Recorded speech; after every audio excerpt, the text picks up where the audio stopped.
अर्थ प्रकाश के दर्शकों को नमस्कार।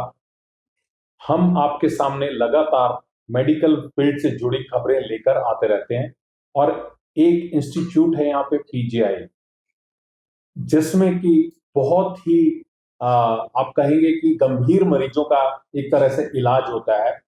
और उसी कड़ी में आज हमारे साथ न्यूरो सर्जरी के डॉक्टर हैं, डॉक्टर ढंडापानी, और ईएनटी की मैडम है मैडम अनुराग।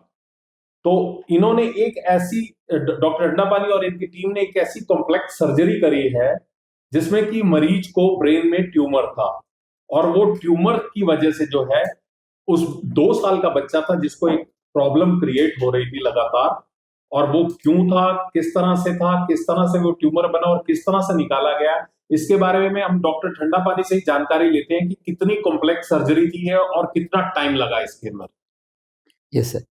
सर एक्चुअली ये बच्चा जब हमारे पास आए थे तब इनका सांस लेने में दिक्कत थी, और उसके अलावा आंख टेढ़ा था, आंख में पानी ज्यादा आ रहा था। तो जब जांच वगैरह करके देखा था तब उसमें एक बहुत बड़ा ट्यूमर निकला था, जो हम एंटीरियर स्कल बेस कहते हैं। वहां शुरू करके ऊपर दिमाग के पास भी गया हुआ था और नाक पूरा ऑक्यूपाई किया हुआ था, और जो आंख के जो सॉकेट है उसमें भी ट्यूमर का दबाव था। तो फिर ईएनटी में प्रोफेसर अनुराग मैडम ने देख के उसका बायोप्सी किया था। फिर उस बायोप्सी में मेनिंजियोमा आया। फिर मेनिंजियोमा इतना छोटे बच्चे में बहुत रेयर होती है और साइज 7 सेंटीमीटर का था, तो बहुत मुश्किल, एक बहुत गंभीर मामला था। तो फिर हमारी टीम ने और लोगों से और डॉक्टर्स के एक टीम बना के सब डिस्कशन करके हम सोच रहे थे कि क्योंकि सर्जरी तो करना ही था, क्योंकि सांस लेने में बच्चे को दिक्कत हो रही थी, तो रिस्क ज्यादा था, बट फिर भी और कोई रास्ता नहीं था। तो हम सोच रहे थे कि हम जितना हो सकता है उतना कोशिश करेंगे फर्स्ट सेटिंग में, अगर नहीं निकल पाए तो सेकंड सेटिंग या बाद में हम ट्राई कर लेंगे करके, दैट वाज द प्लान। फिर हमने पूरे जो CT angiography, navigation, then angled endoscopy, coblation, ऐसे सारे हमारे सेटअप में सब कुछ है। तो सारी चीज हम यूज करके पहले मैडम ने शुरू किया था, फिर ट्यूमर को छोटा करके, फिर धीरे धीरे करके, फिर साइनस वाला एरिया, फिर दिमाग तक पहुंचना बहुत मुश्किल था, बट हम एंगल्ड एंडोस्कोपी के द्वारा जो दिमाग वाला पोर्शन भी धीरे धीरे करके निकाला। बहुत लंबा हुआ टाइम, बट हमें खुशी है कि बच्चा अभी बिल्कुल ठीक है। फिर और भी मैडम डिटेल्स बताएंगे कि जब पूरा निकालने के बाद गैप बहुत बड़ा बन गया, फिर उस गैप को कैसे बंद किया। और उसके बाद अभी हमने, क्योंकि रिस्क ज्यादा था तो इसलिए हम वेट कर रहे थे, और बच्चा अभी बिल्कुल ठीक है। जो भी तकलीफ था सांस लेने का और आंख जो टेढ़ा था वो सब ठीक हो गया। So we are very happy and grateful to God. Doctor साहब, मैं जानना चाहूंगा कि इस तरह के जो पेशेंट है, एक छोटा बच्चा था 2 साल का, और ये सर्जरी जैसा हमें पता लगा है कि वर्ल्ड के अंदर इस तरह का जो 7 सेंटीमीटर का जो ट्यूमर था ब्रेन में, कभी नहीं हुआ, कभी रिमूव नहीं किया गया। इसके बारे में क्या कहेंगे? करेक्ट। एक्चुअली ऐसे सिमिलर केस एक स्पेन से एक केस पब्लिश्ड था, जिसका बच्चे का उम्र 13 साल की लड़की थी। 13 साल और 2 साल में बहुत फर्क होती है। 13 साल का जो नोज और फेस वो जो अडल्ट जैसे ही होता है, बट 2 साल में बहुत फर्क होता है। तो 2 साल में ऐसी कोई पब्लिकेशन, कोई रिपोर्ट बिल्कुल नहीं है। और इवन वो 13 साल की लड़की में भी उन्होंने पहले नाक से करके फिर ओपन न्यूरो सर्जरी करके ही निकाल पाए थे, क्योंकि वैसे ही मुश्किल था। तो 2 साल में तो रिपोर्ट है ही नहीं है कि इतना 7 सेंटीमीटर का ट्यूमर एंडोस्कोपी से पूरा निकाला हुआ। सो ये एक्चुअली हमें शुरू में काइंड ऑफ लगा कि मुश्किल है, बट जब हम लिटरेचर देख रहे थे कोई केस नहीं है। So this will be probably the first kind 7 centimetre tumour of skull base removed entirely through nose. एक छोटा बच्चा जैसे कि 2 साल का था, तो उसमें एक इमोशंस जो है परिवार की भी जुड़ी होती है जिसका पेशेंट है, और दूसरा डॉक्टर को भी जो है एक दिमाग में कहीं ना कहीं वो रिलेट करता है अपने परिवार के साथ भी उसको। करेक्ट करेक्ट, वो पक्का। क्योंकि छोटे बच्चे को जब देखते हैं हम हमारे बच्चों को ही याद करते हैं कि कुछ भी नुकसान नहीं होना चाहिए करके, वो थोड़ा सा हमें भी डर ज्यादा लगता है। तो इसीलिए हम जो भी हम डिसीजन लेते हैं बहुत सोच समझ के डिसाइड करना पड़ता है कि कुछ भी करें, we don't want to carry the guilt. तो सबसे बेस्ट जो भी चाहिए वही हम करना चाहते हैं छोटे बच्चों में। So we are more careful. But कभी कभी वो तो like we don't want to do surgery in such small children, but वो तो अगर बीमारी आ गया तो गंभीर है वो और कहीं ऐसे हो ही नहीं सकता था, तो फिर हमें ही करना पड़ता है. तो इसीलिए टीम का मतलब ही वही है कि वो एक डॉक्टर नहीं कर रहे हैं तो सब डॉक्टर्स साथ में है, तो उसमें थोड़ा सा स्ट्रेंथ मिलता है. एक चीज और जानकारी हमें मिली डॉक्टर साहब, वो ये कि आपका जन्मदिन था कल, बर्थडे था, और उस Yes, दौरान में yes. आपने ये सर्जरी करी. Correct, तो correct. ये आपने बर्थडे वाला दिन ही क्यों चुना इस नहीं सर्जरी नहीं के लिए? नहीं वो चूज नहीं किया गया था. जब बच्चे का हम तैयारी कर रहे थे और ईएनटी मैडम डॉक्टर अनुराग का अवेलेबिलिटी और मेरा ऑपरेशन डे, तो सब कुछ देखे हुए हमें प्लान करते हैं. बट वो कोइंसिडेंटली बर्थडे में आ गया था और कोई ऑप्शन नहीं था. हम इसके लिए मैं कैंसिल नहीं करना चाहता था, तो करना ही था. बट एनीवे, क्योंकि बिकॉज अगर कुछ गड़बड़ हो जाता तो फिर वो पूरा दिमाग में वही रहता है, कभी कभी वो बहुत लंबे समय तक रहता है. बट ये पर्सनल वाला जो चीज को थोड़ा सा इम्पैक्ट होता है, बट बच्चे का जो बेस्ट है वही हमने डिसाइड किया कि जो भी हो जाए हमें करना ही था, क्योंकि अदरवाइज फिर 4 दिन और वेट करना था मेरा अगला ऑपरेशन डे के लिए. तो इसीलिए हमने कर दिया. But yes, as you said, if things wouldn't have been fine, then I would have to carry that guilt for a long time. Sir, जो ब्रेन के सेल्स है, न्यूरॉन्स, वो एक मैसेज पूरी बॉडी को कन्वे करते हैं, और पूरी बॉडी का प्रोसेस जो है उसी न्यूरॉन्स के थ्रू चलता है. तो वो जो एक प्रोसेस रहता है, और ये कॉम्प्लेक्सिटी जो रहती है ब्रेन की सर्जरी में, या ब्रेन से रिलेटेड ट्रॉमा के बहुत से केसेस आते हैं, एक्सीडेंट के बहुत केसेस होते हैं. कितने केसेस आपके पास इस तरह के आते हैं कॉम्प्लेक्स वाले? वैसे तो क्या न्यूरो सर्जरी के केसेस सारे ही कॉम्प्लेक्स होते हैं, लेकिन ट्रॉमा के जो केसेस हैं वो कितने केसेस आपके पास आ जाते हैं? बेसिकली हेड इंजरी तो बहुत कॉमन है, सिर्फ विंटर में थोड़ा सा कम होता है. पर वैसे दूसरे हॉस्पिटल्स में कंपेयर करने से इतना है कि हमारे पास बिस्तर ही नहीं है. तो सीरियस पेशेंट्स दूर दूर से आते हैं, क्योंकि हमारे हॉस्पिटल हर पेशेंट को ले लेता है, हम किसी को मना नहीं करते हैं. तो जितना बिस्तर है हमारे हॉस्पिटल में उससे ज्यादा पेशेंट्स हमने रखा हुआ है, क्योंकि और कहीं पे हम भेज नहीं सकते हैं, वो जाना भी नहीं चाहते हैं और हम भेज भी नहीं पा रहे हैं. बट सीरियस पेशेंट्स तो है बहुत, बट वही है कि क्योंकि और कोई रास्ता नहीं है, जितना हो सकता है उतना हम कोशिश कर रहे हैं. दिमाग वाला चोट में जितना जल्दी वो हॉस्पिटल में लेके आते हैं उतना उनका आउटकम होता है. अगर बहुत लेट लेके आते हैं, ऑक्सीजन या ब्लड सप्लाई दिमाग में बहुत लंबे समय अच्छा नहीं जाता है, तो फिर दिमाग का आउटकम अच्छा नहीं होता है. बट एनीवे, वो तो अलग बात है. ब्रेन स्ट्रोक के बहुत से केसेस खासतौर से सर्दियों में मेरा ख्याल कुछ बढ़ भी जाते हैं. तो उस केसेस में जो है, एक ब्रेन स्ट्रोक में ब्लड वेसल्स भी जो है रप्चर कर जाती हैं. तो इन केसेस में न्यूरो सर्जरी की किस तरह से जरूरत रहती है? These are more common in winter में वैसे ही lifestyle diseases like heart attack, stroke, that even subarachnoid haemorrhage जो हम देखते हैं वो बहुत कॉमन है. सो समर के कंपैरिजन पे विंटर पे ये केसेस बहुत ज्यादा होता है. बट अगेन उसमें भी जितना जल्दी लेके आए, जो सही फर्स्ट एड मिल जाए और इलाज शुरू कर जाए उतना अच्छा है. अगर डिले होता है तो फिर उसमें आउटकम में थोड़ा फर्क होता है. मैडम अनुराग हमारे साथ हैं. मैडम, आप भी इस टीम के एक सदस्य के तौर पे रहे हैं, तो मैं आपसे जानना चाहता हूं कि ईएनटी से रिलेटेड, जैसे बता रहे हैं कि नाक तक जो वो ट्यूमर 7 सेंटीमीटर का फैला हुआ था, तो किस तरह की दिक्कतें बच्चे के अंदर थी और उसको किस तरह से जो है आपने जो है टैकल किया? जब हमारे पास पहली बार बच्चा है तो उसके माता पिता का कहना था बच्चा रात में सो नहीं पाता, उठ जाता है. उनको ये तो पता नहीं लग रहा था कि नाक में ट्यूमर है, बस ये कंप्लेंट थी. पर देखने से ये भी पता लग रहा था कि उसकी आंख में भी थोड़ा टेढ़ापन है, और ये उनको बिल्कुल भी जानकारी नहीं थी, और वो सोच भी नहीं सकते थे कि उनके इतने छोटे बच्चे को एक ट्यूमर है. जब हमारे पास ओपीडी में आया तो मुझे लगा ज्यादातर है कि ऐसे बच्चों को कई बार कैंसर ट्यूमर की शिकायत हो जाती है, जिसमें हम सोचते हैं चलो जितना जल्दी हो सके हम बायोप्सी करके इसको बाद में कीमोथेरेपी या रेडियोथेरेपी से ट्रीट किया जाए.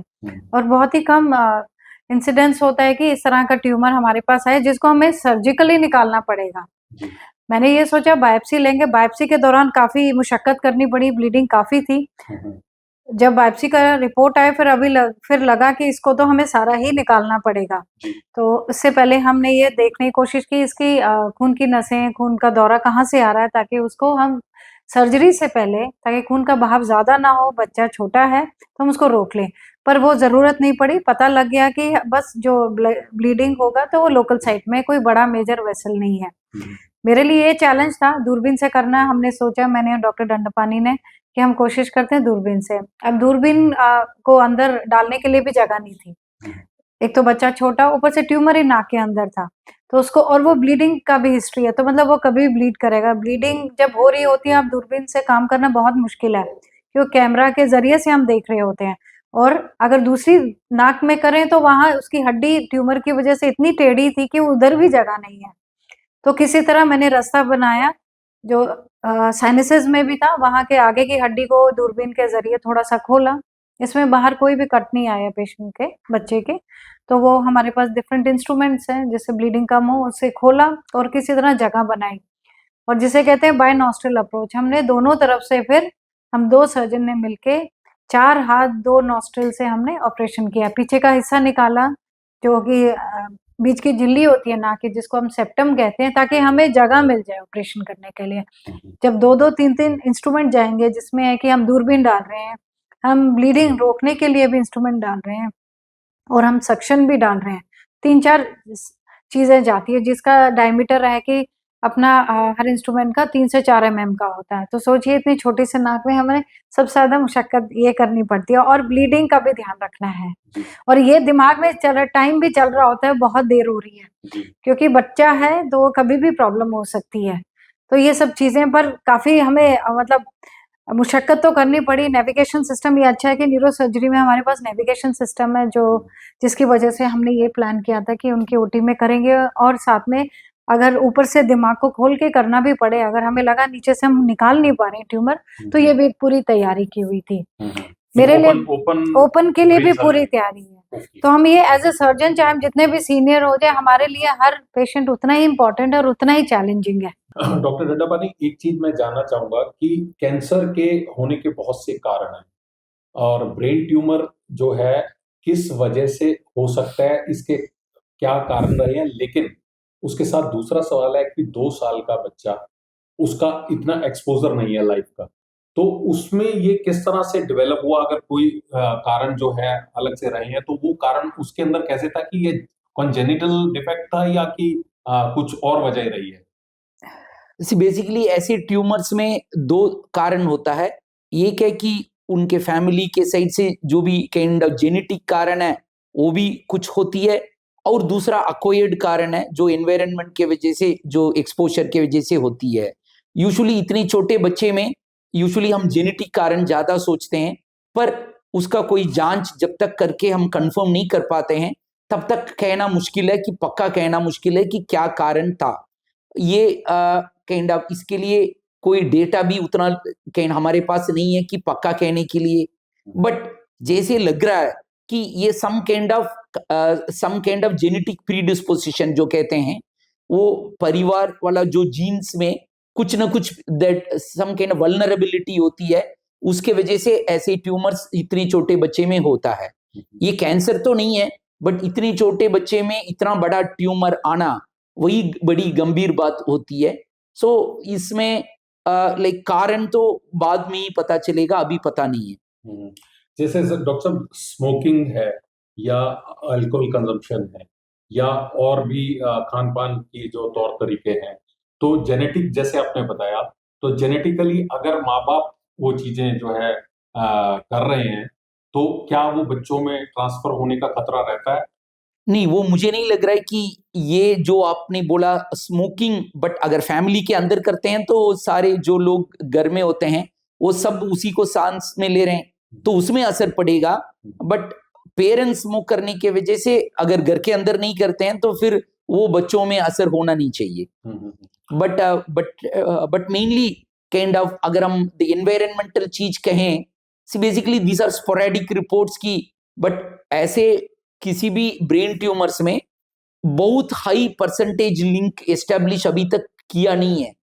तो एक्चुअली ट्यूमर्स क्यों होता है कुछ लोगों में क्यों नहीं होती है, ये इटसेल्फ भी एक बड़ी सवाल है, उसका जवाब किसी के पास नहीं है। तो जैसे यहाँ पे हिंदुस्तान के अंदर एक रजिस्ट्री मेंटेन नहीं होती है करेक्ट किसी भी बीमारी की। करेक्ट, ये रजिस्ट्री होना बहुत जरूरी है, जी स्पेशली रेयर डिसीजेस और इवन कैंसर लाइक टीबी, इन सब के लिए रजिस्ट्री होना जरूरी है, जी पर रजिस्ट्री नहीं है। जी तो उसके वजह से हमारे पास डेटा भी नहीं है कि क्यों किसी एरियाज में ज्यादा है या कुछ एरियाज में कम है, क्योंकि there are so many factors. कुछ लोग इलाज के लिए लेट आते हैं, कुछ लोग सही टाइम पे इलाज कर लेते हैं, और क्यों कुछ सो बेसिकली जब तक हमारे देश में एक ऑर्गेनाइज्ड डेटा हो कुछ सारे ट्यूमर्स का, तब तक इसका जवाब कोई नहीं दे पाएगा। पंजाब का इलाका जो है वो कहते हैं कि ट्यूमर प्रोन या कैंसर करेक्ट कहते हैं, बट अगेन अगर जब जहां पे हम रहते हैं वो तो पेशेंट्स बहुत तो आते रहते हैं, but we can not compare it with other states. We don't know that number of hospitals कितने हैं उस एरिया में। तो एक नेशनल रजिस्ट्री डेटाबेस जब हो तभी इसका कोई भी जवाब दे सकते हैं। जैसे पोल्यूटेड वाटर का एक बड़ा नहीं, ये सारे कारण है, polluted water, polluted air and kind of radiation exposure, ये सारे कारण है, ये सारे थियोरेटिकल तो होती है, बट किसके वजह से ज्यादा है करके उसको अलग करना बहुत मुश्किल है। डॉक्टर साहब, ईएनटी में आपके पास और किस तरह के मरीज जो है गंभीर मरीज आते हैं जिनके साथ समस्या रहती है? और कंजेनिटल डिफेक्ट्स जो सर ने बताया अभी, वो ईएनटी के पेशेंट्स में बहुत सारे रहती है। कॉक्लियर इम्प्लांट बहुत सारे पेशेंट्स में होता है, छोटे बच्चों में, और उनकी स्पीच डेवलप नहीं हो पाती, उसकी वजह से जो है वो कहीं ना कहीं पीछे रह जाते हैं। तो आजकल की जो टेक्नोलॉजी आ रही है उसमें किस तरह से कोप अप करते हैं इन सारी चीजों को, और किस तरह के ज्यादा पेशेंट्स आते हैं आपके पास? देखिए, जो आप कह रहे हैं कॉक्लियर इम्प्लांट, जो वो बिल्कुल ही अलग फील्ड है। मैं ये कहूँगी जो सुनाई बचपन से जिनको सुनाई नहीं देता बच्चों को, इसलिए वो बोल भी नहीं पाते। तो यूजुअली ये किसी ना किसी सिंड्रोम से रिलेटेड होता है, मतलब जेनेटिक डिफेक्ट होता है किसी वजह से, जिसमें शरीर के और हिस्से भी प्रॉब्लम इन्वॉल्व हो सकते हैं, जिसमें हार्ट है, किडनी है ना, आंखें भी हैं। तो ये सब चीजें इन्वॉल्व हो सकते हैं, तो एक सिंड्रोम का पार्ट है। दूसरा है कि किसी ना कहीं है बचपन में, जैसे जब ये माँ के पेट में होता है बच्चा, तो उस टाइम है कि माँ को कोई वायरल इन्फेक्शन हो गया, कोई और सिस्टमिक प्रॉब्लम है, किसी तरह का इन्फेक्शन है, या डायबिटीज है, या उसका और भी कोई और इशू, ऑटोइम्यून डिजीज है, उसमें भी है कि बच्चे खून के जरिए बच्चे में भी चला जाएगा वो डिफेक्ट। तो ऐसे उसको बच्चे जब जन्म लेता है तो तब तो मालूम नहीं पड़ता, पर जब लगता है कि माँ बाप को कि ये बोल नहीं पा रहा है, हमें ये चीज को इग्नोर नहीं करना है। हम ये सोचते हैं बच्चा शायद ध्यान नहीं दे रहा, शरारती है। ऐसे तकरीबन बच्चे हाइपर एक्टिव भी होते हैं, क्योंकि उनका कम्युनिकेशन का तरीका अलग होता है। वो सुन तो पाते नहीं, वो अपनी बात कैसे कहेंगे? तो कुछ ना कुछ उनका सेकेंडरी इफेक्ट्स भी होते हैं बिहेवियर में। तो काफी देर तक डिले हो जाता है इसमें, और अगर जितना डिले होगा उतना ही इलाज में तकलीफ होगी, और मतलब हमारे जिसे ना 100% पक्का उसका आउटकम नहीं होगा। सो है कि अगर हम इसको 2 साल के अंदर पिक कर पाए कि बच्चे को सुन नहीं रहा है, शायद इसको कोई और इलाज चाहिए, जैसे कॉक्लियर इम्प्लांट है, शुरू में तो मशीन लगती है बहुत, इसमें डिजिटल तरह के, आजकल तो बहुत टेक्नोलॉजी एडवांस हो गई, तरह तरह की मशीन्स लगती हैं। तो पर है कि माँ बाप को जागरूक रहना है कि मेरा बच्चा जो बोल नहीं रहा है या ध्यान नहीं दे पा रहा है, कहीं ऐसा तो नहीं है कि वो सुन नहीं पा रहा। तो ये मैं कहना चाहूंगी माँ बाप को। जी डॉक्टर साहब, ब्रेन से रिलेटेड और बहुत सारी बीमारियां रहती हैं, तो जो उसकी कम्प्लेक्सिटी है, स्टेम सेल्स की अगर हम बात करें, स्टेम सेल ट्रीटमेंट एक उम्मीद लेकर जो है पता लगता है कि आया है, और उसमें इसके ऊपर क्या कोई रिसर्च पीजीआई के अंदर पर्टिकुलरली जो ब्रेन से रिलेटेड बीमारियों को लेके या उसकी दिक्कतों को लेके है, तो वो चल रही है और उसके ऊपर काम हो रहा है, या वर्ल्ड वाइड कहीं पे हो रही हो, जो टेक्निक्स अभी यहाँ पे नहीं आई, इसके बारे में क्या बताएंगे sir? See basically stem cells बहुत साल पहले से आया हुआ है, पर अनफॉर्चुनेटली उसमें जो उम्मीद था वो एक्चुअली सच में दिख नहीं रहा था। जो भी रिसर्च, बहुत रिसर्च पहले 10 साल पहले बहुत होता था, बट कुछ अच्छा सा कोई हमारे पास कुछ एविडेंस नहीं है उसको सपोर्ट करने के लिए। तो आजकल इवन आईसीएमआर ने क्लियरली कह दिया कि stem cell only for experimental purposes, क्योंकि उसका जो काइंड सबूत नहीं है कि स्टेम सेल के वजह से अच्छा सा इंप्रूवमेंट होने का कोई सबूत कहीं पे नहीं है। तो किसी भी बीमारी में पक्का कोई एविडेंस नहीं है, बट कुछ ना कुछ हम सही नहीं कर पा रहे हैं पूरे दुनिया में। मैं सिर्फ हमारे देश के लिए नहीं कह रहा हूं, कहीं पे भी स्टेम सेल्स का उतना अच्छा रिजल्ट नहीं है। कहीं कहीं कुछ लोग बोलते हैं कि बहुत अच्छा इंप्रूवमेंट हुआ है, बट अगर कोई न्यूट्रल अनबायस्ड अगर असेसमेंट किया जाए उसमें कुछ ज्यादा फर्क नहीं है। एंड उसका जितना कॉस्ट है उसका बेनिफिट उतना नहीं है, और स्टेम सेल्स में बहुत सारे रिस्क भी है। तो इसीलिए आजकल स्टेम सेल्स को स्टैंडर्ड नहीं मान सकते हैं।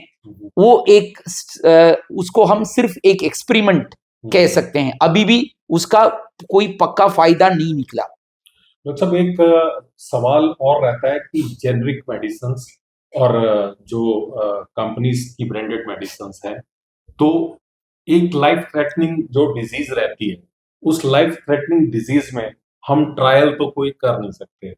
तो गवर्नमेंट असल में प्रमोट करती है कि जेनरिक मेडिसिन जो है सस्ती हैं और मरीज को जो है ये काम करती हैं, लेकिन जेनरिक मेडिसिन में एक जो प्रॉब्लम देखी गई है वो ये है कि जो कंटेंट उसके अंदर जो कंपोजिशन है वो कंपोजिशन पूरा नहीं मिलता है। तो आप जो कह रहे हैं ये बहुत कंट्रोवर्शियल बात है। बेसिकली डॉक्टर का काम इलाज करना, ठीक है। अगर डॉक्टर कुछ मेडिसिन लिखते हैं, अगर मेडिसिन के वजह से कुछ मर जाता है तो वो डॉक्टर की गलती नहीं है, वो दैट मेडिसिन को रेगुलेटरी करने वाला एजेंसीज ने कुछ किया नहीं है। आई थिंक कुछ टाइम पहले भी ये आया था कि बेसिकली हम क्या करते हैं, बेसिकली गवर्नमेंट का ऑर्डर है अगर आप अननेसेसरीली कॉस्टली महंगा वाला मेडिसिन मत दो, ठीक है। वो बाई दैट इन स्पिरिट वो सही है, पर प्रॉब्लम है कि अगर कोई मरीज को पता होना चाहिए कि ये ऑप्शन है। अगर आपके पास पैसे की कमी है तो सस्ते वाले ले लो, आप अच्छे ब्रांड लेना चाहते हो तो अच्छे ब्रांड ले लो, वो अपनी अपनी मर्जी की बात है। तो हम मरीज को समझा देते हैं कि बीमारी गंभीर है तो आप सस्ता वाला लेना चाहते हो तो सस्ता ले लो, अच्छा वाला लेना चाहते हो तो अच्छा वाला ले लो। बट क्या ओरिजिनल है क्या फेक है किसको पता है? वो डॉक्टर को पता नहीं है, हॉस्पिटल को पता नहीं है। वो काइंड ऑफ मैन्युफैक्चरिंग जहां हो रही है वहां रेगुलेटरी एजेंसीज क्या करता है वो उनका और उसके बीच का मामला है। तो कोई पक्का कोई गारंटी नहीं है कि हम जो मेडिसिन दे रहे हैं वो सही मेडिसिन है, जेन्युइन है, किसको पता है? ठीक है, उसका काम, वो हमारा काम नहीं है, बट हम मरीज को बोल देते हैं। अगर मान लो कि कोई सीरियस पेशेंट है, हम बोल देते हैं कि भैया आप क्या चाहते हो, सस्ता है तो मैं सस्ता लिख देंगे, वो महंगा चाहते हैं तो वो आपकी मर्जी है। ठीक, गवर्नमेंट जबरदस्ती करके सबको जेनेरिक मेडिसिन लेने के लिए नहीं कहता है। गवर्नमेंट ये कह रहा है कि आप जेनेरिक मेडिसिन रेकमेंड करो, ठीक है, बट उनकी मर्जी है। ठीक है, अगर कोई बस में जाना चाहता है या कहीं फ्लाइट में जाना चाहता है वो अपनी अपनी मर्जी है, but we tell them and they choose. हम मरीज को सिर्फ बताते हैं। बहुत सारे मरीज बोलते हैं कि नहीं नहीं है, मैं अच्छे ब्रांड लेना चाहता हूं, मेरा बच्चा है, मैं सही करना चाहता हूं। कुछ पेशेंट्स बोलते हैं कि नहीं मेरे पास बिल्कुल पैसे नहीं है, जो फ्री में हॉस्पिटल से मिलेगा वही दे दो कंपनी। तो फिर वो हमारा काम सिर्फ बताना है, वो फिर मरीज की हक है, वो सही मीन्स वो कॉस्टली लेना या सस्ता लेना उनका मर्जी है। तो हम दोनों ऑप्शन दे देते हैं और हम डॉक्यूमेंट कर देते हैं। मरीज अगर महंगा लेना चाहता है तो उनकी मर्जी है। शरीर का एक बहुत महत्वपूर्ण हिस्सा है ब्रेन सर, और ऑर्गन ट्रांसप्लांट की अगर हम बात करें, लीवर खराब हो गया तो लीवर चेंज करने का प्रोसीजर है, और किडनी खराब हो गई तो किडनी को भी ट्रांसप्लांट किया जा सकता है, और अगर हम बात करें पैंक्रियास खराब हो गया तो पैंक्रियास भी ट्रांसप्लांट किए जा सकते हैं। हर चीज का हल है फिलहाल आज की मेडिकल टेक्नोलॉजी में। ब्रेन ट्रांसप्लांट के बारे में सर क्या अभी किस तरह की रिसर्च चल रही है और कितना आगे बढ़ चुकी है और कितना basically this comes into kind of philosophical area, क्योंकि मैं जो हूं वो मेरे ब्रेन के वजह से है। ठीक है, अगर मेरा ब्रेन अगर और किसी को दिया जाता है, it is like me going into their body. तो कुछ लोग बोलते हैं कि ये ब्रेन ट्रांसप्लांट नहीं है, ये बॉडी ट्रांसप्लांट है। Basically my consciousness is in my brain. ठीक है, तो ये एक्चुअली सारे काइंड एक्सपेरिमेंटल प्रोसीजर्स ही है। अभी तक किसी ने अच्छे तरीके से ह्यूमन बीइंग में किया नहीं है, क्योंकि एक्चुअली नर्वस सिस्टम एक बार डैमेज होती है तो रिकवरी करना बहुत मुश्किल है। एंड जब ब्रेन का ट्रांसप्लांटेशन के बारे में बात करें, वो स्पाइनल कॉर्ड को काट के लेके जाने वाली बात है। वो तो दूसरे स्पाइनल कॉर्ड से वो जुड़ेगा नहीं है, फिर फायदा भी नहीं है। So these are all in kind experimental domain. वो पता नहीं कितने साल से लोग इसके बारे में बात कहते हैं, इवन इंडियन मिथोलॉजी से भी वो जुड़ा हुआ है। तो इसका अभी फिलहाल साइंटिफिक कोई स्टैंड नहीं है। एक सर बड़ी सुनने में कंडीशन आती है कि पेशेंट ब्रेन डेड हो गया।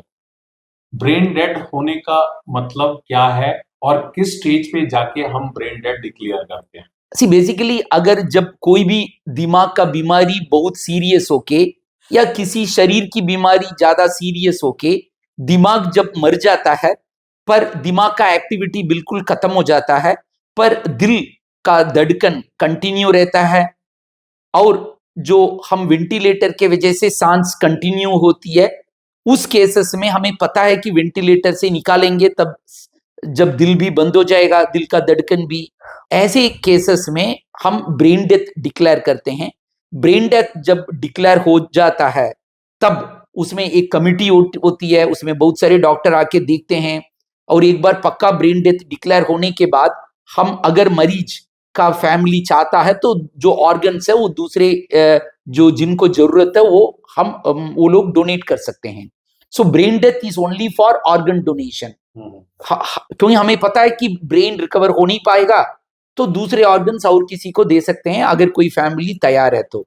सो that is the main role of brain death declaration for organ donation. तो ये जो आपने 2 साल के बच्चे का ऑपरेशन किया है, एक आपके एप्रीहेंशन है दिमाग में कि ये कंजेनिटल एनोमली कोई हो सकती है, डिफेक्ट हो सकता है पेशेंट के अंदर। तो मैं जानना चाहूंगा कि जो एक यंग कपल है और वो मैरिज कर रहा है, मैरिज करने के बाद उसको एक अपनी पर्टिकुलर लाइफ में जाना है, फैमिली लाइफ में, तो उनको किस तरह के टेस्ट करवाने चाहिए? डॉक्टर साहब, ये सवाल आपके लिए भी है क्योंकि ENT में बहुत सारे पेशेंट कंजेनिटल एनोमलीज के आते हैं। बिल्कुल मैडम आते हैं। उसके बारे में सर आप बताइए मैडम।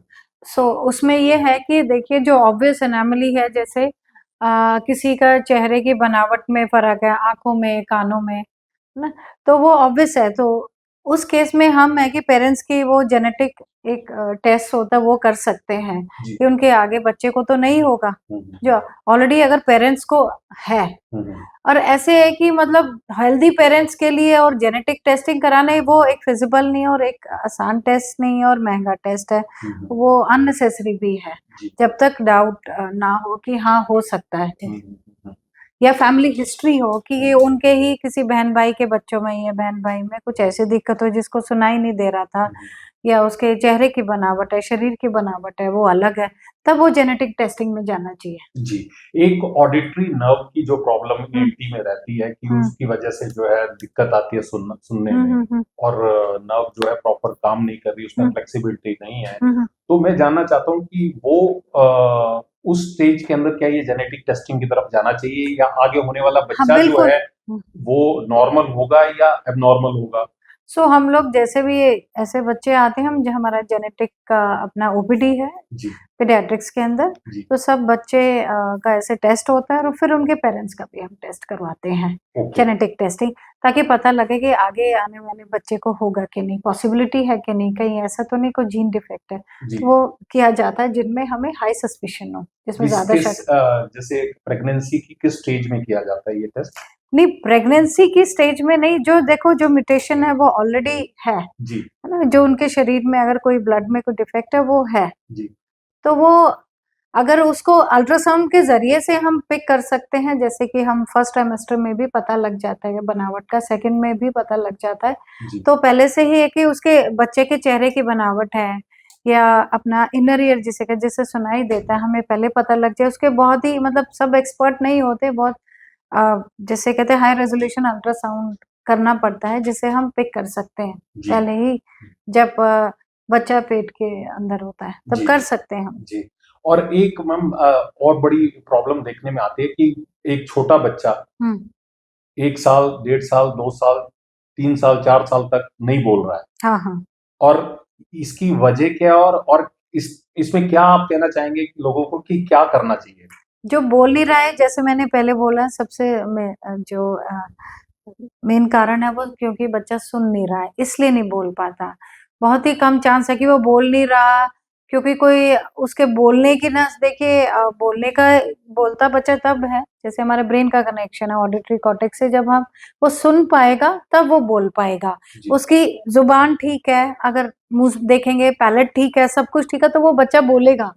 वो इसलिए नहीं बोल रहा क्योंकि उसने सुना नहीं, इसलिए वो बोलना आता नहीं उसको, तो ब्रेन से सिग्नल आया ही नहीं बोलने का। जी, जी। तो इससे पहले कि ब्रेन प्लास्टिसिटी में चल जाए, जिससे कि वो सीखना ही भूल जाए बोलना कैसे है सुन के, तो उससे पहले ही हमें ऑपरेशन या कुछ हियरिंग एड का हमें उसको एडवाइस करना चाहिए। बच्चा मतलब ये पेरेंट्स को ही पहले पहुंचना है डॉक्टर के पास, तभी हम एडवाइस कर पाएंगे। जी। एक मैम आपके यहाँ डिपार्टमेंट में पीजीआई में ईएनटी में स्लीप लैब बनी हुई है, तो स्लीप लैब में किस तरह के, जैसे स्नोरिंग एक बिल्कुल प्रॉब्लम है आजकल तो बहुत ज्यादा है, जिस कराटे, हिसाब से हमारा रहन बहुत सारे सहन है। दुनिया जो है कराटे लोग लेते हैं, वजह क्या है उसकी और क्या कारण रहते हैं वो तो एक अलग सवाल है। हाँ, हाँ, लेकिन उस लैब के अंदर शायद मेरे को लगता है कि जो इंसान सपने लेता है, हाँ, हाँ। जो एक सोती हुई अवस्था में सपने आते हैं, उन सपनों की भी एक रीडिंग की जाती है कि नहीं, सपनों की रीडिंग नहीं करते, हम ये देखते हैं कि उसका सांस कितनी बार रुका। जी स्लीप लैब जो होती है, सारा रात उसका मॉनिटरिंग चलता है, एक टेक्नीशियन रहता है बेड साइड पे, जी तो हम ये देखते हैं कि उसका ऑक्सीजन कितनी बार नीचे फॉल हुआ, कितनी बार सांस पूरा रुक गया, तो उस हिसाब से सिवियरिटी ग्रेड होती है जी कि कितना सिवियर है, उसको उस हिसाब से इलाज किया जाता है। क्या उसके अंदर की बनावट में दिक्कत है, क्या नाक में दिक्कत है, क्या उसको मोटापा है उसकी वजह से है, क्या टोन है किसी वजह से, गर्दन के मसल्स की टोन खराब है। तो ये बहुत एक कॉम्प्लेक्स सा एक सिस्टम है जिसमें कि हर पार्ट को फिर हमें एड्रेस करना पड़ता है, उसका इलाज करना पड़ता है।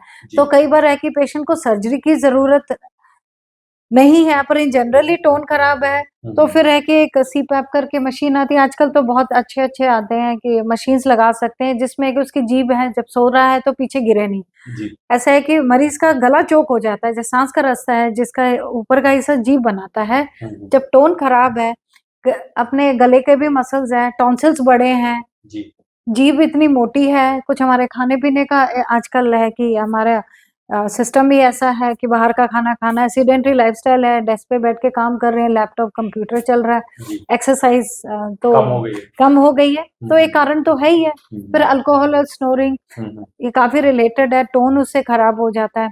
जिनको कोलेस्ट्रॉल ज्यादा है उनका भी दिक्कत है, तो ये काफी फैक्टर्स हैं। तो हेल्दी लाइफस्टाइल जितने जल्दी हम पिक, और ये नहीं है कि सिर्फ पतला दुबला मोटा इंसान को स्नोरिंग होती है, पतले दुबले को भी हो सकती है। जी जी जी तो वही है कि सिर्फ एक चर्बी कारण नहीं है, वो टोन भी है, जी प्लस ऊपर से जो स्टिमुलस जो हमारा आता है जिसको सेंट्रल एपनिया आता है, वो एक बहुत ही डिटेल में डिस्कशन हो सकते हैं इस बारे में। जी पर यह है कि इससे अगर बहुत देर तक रहे हार्ट पे इफेक्ट पड़ सकता है, क्योंकि वो जब उसका ऑक्सीजन सप्लाई कम हुआ तो हार्ट स्ट्रेस में आ गया। जी तो ये क्रॉनिकली एक ऑक्सीजन की जो कमी रह रही है जब वो सो रहा है, उसे हार्ट के ऊपर स्ट्रेन हो रहा है, तो उसको हार्ट अटैक्स और हार्ट की प्रॉब्लम्स हो सकती है पेशेंट में। तो इसको इग्नोर ना करेंगे, सो रहा है तो मतलब अच्छा थका हुआ अच्छा सो रहा है, अच्छा इंसान ने अच्छा खाया पिया और इसलिए सो रहा है, वो एक बीमारी है। जी जी जी डॉक्टर साहब दोबारा अपने टॉपिक पे आते हैं।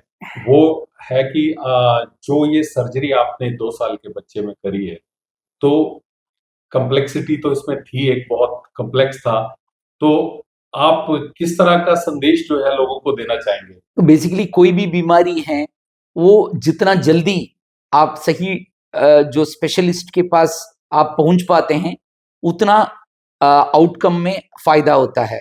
बस वही सबसे, कोई भी बीमारी हो तो आपको सही स्पेशलिस्ट के पास जल्दी पहुंचना है। जी तो शुरू में आप आसपास के डॉक्टर को दिखा के ये पता कीजिए कि किस स्पेशलिस्ट को दिखाना है और आप उस स्पेशलिस्ट के पास आप जा सकते हैं। ऐसे बड़े हॉस्पिटल, पीजीआई जैसे हॉस्पिटल में हर स्पेशलिटी होता है, बट अगर जरूरत है तो पीजीआई में आप कभी भी आप आ सकते हैं और एक ओपिनियन ले सकते हैं, सो दैट हम जल्दी डायग्नोज करके जल्दी हम, फॉर एग्जांपल कुछ बीमारी में हम वेट करते हैं, जल्दी नहीं एडमिट नहीं करते हैं क्योंकि कभी कभी अपने आप भी ठीक हो सकता है, बट कुछ बीमारियों गंभीर होता है उसका जल्दी इलाज करना चाहिए।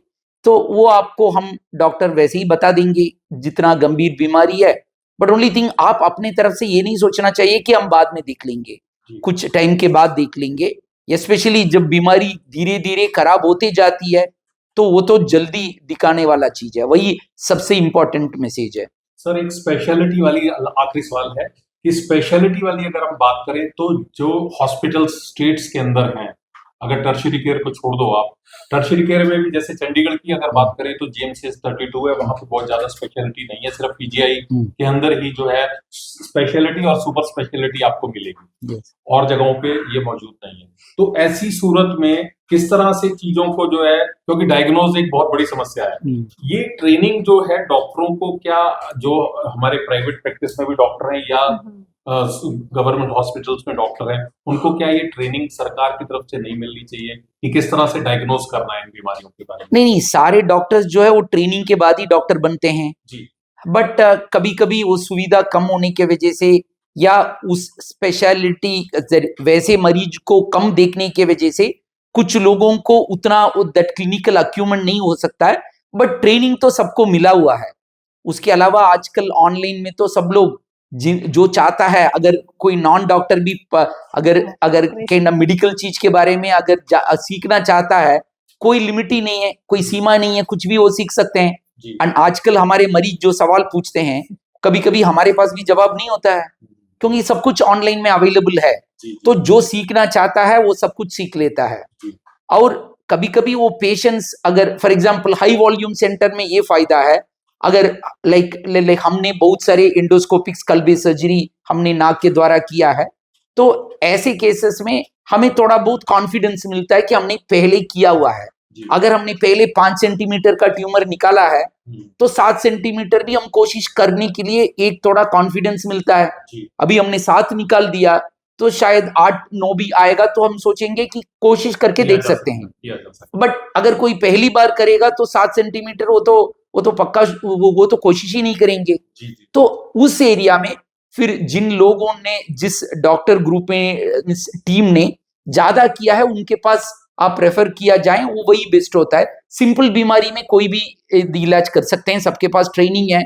कोई ऐसे रेयर बीमारियों में जो हाई वॉल्यूम सेंटर्स, जिस एरिया में लोग ने ज्यादा काम किया है, वो भी आपको ऑनलाइन में मिल जाएगा। इसीलिए आप वो देख रहे हैं तो अभी आपको भी पता चल जाएगा कि हमने ऐसे केस किया है। तो ऐसे ही, तो फिर जब कोई भी डॉक्टर ने अगर पहली बार देख रहे हैं, वो हमारे पास रेफर कर सकते हैं। अगर किसी के पास एक्सपीरियंस है तो वो खुद मैनेज कर लेंगे। तो ये थे हमारे साथ पीजीआई के डॉक्टर दंडापानी, न्यूरो सर्जरी डिपार्टमेंट में है ये प्रोफेसर, और ईएनटी के मैडम अनुराग। ये इनकी पूरी की पूरी टीम थी जिसने कि ये 2 साल के बच्चे में ये सर्जरी करी है और उन्होंने ट्यूमर जो है ब्रेन से निकाला है। बड़ी कॉम्प्लेक्स सर्जरी थी। उन डॉक्टर दंडापानी का कहना है कि जेनेटिकली कुछ चीजें जो हैं उनको हम जांच सकते हैं अगर हम थोड़ा सा अवेयर रहें, और जल्दी से जल्दी जो है ऐसी कोई गंभीर बीमारी हो तो जितनी जल्दी डॉक्टर के पास पहुंचेंगे उतने ज्यादा ठीक होने का जो है रास्ता बनेगा। साजिन शर्मा, कैमरामैन अजीत कौशल के साथ अर्थ प्रकाश के लिए चंडीगढ़ से।